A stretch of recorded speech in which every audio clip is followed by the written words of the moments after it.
The entire world relies on China for rare earths. President Trump's trade war this year has clearly shown that. Beijing is dominant in the processing of rare earth minerals, controlling over 70% of global supply chains.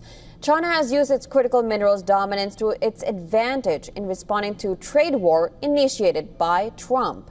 The ties with India, though, seem to be in great shape.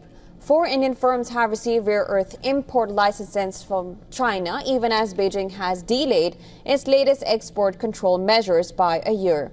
The world needs China. Brazil imports 97% of all its rare earths from China, the most among major global economies. Turkey follows with 93%, while Germany and the UK import about 90%. Korea relies on China for 80% of its rare earth supply, while the U.S. depends on them with 78% of its critical minerals needs. Now, this comes as Beijing's estimated rare earth reserves have reached 44 million metric tons. That is 23 times larger than the U.S.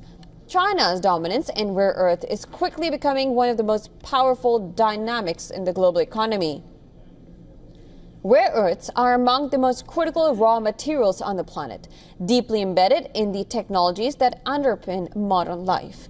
Yet few people have had or heard of them until the eruption of the U.S.-China trade war thrust them into limelight. With obscure names like gadolinium, dysprosium, rare earths are used across sectors from semiconductors and 5 phones to MRI machines and cancer treatments.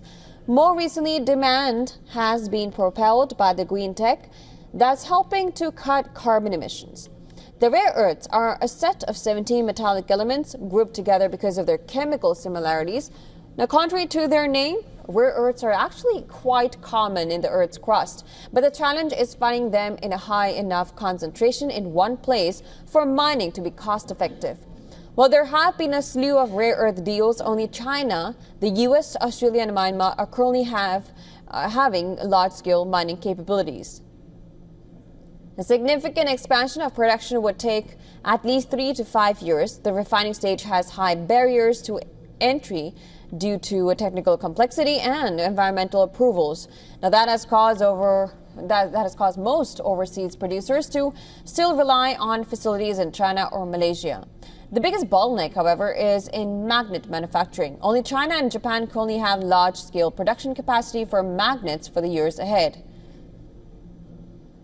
Now, competitive confrontation will remain the main long-term theme of U.S.-China relations, and in short term, expectations are similar to what we have seen this year, a de-escalation of conflict following a tactical escalation.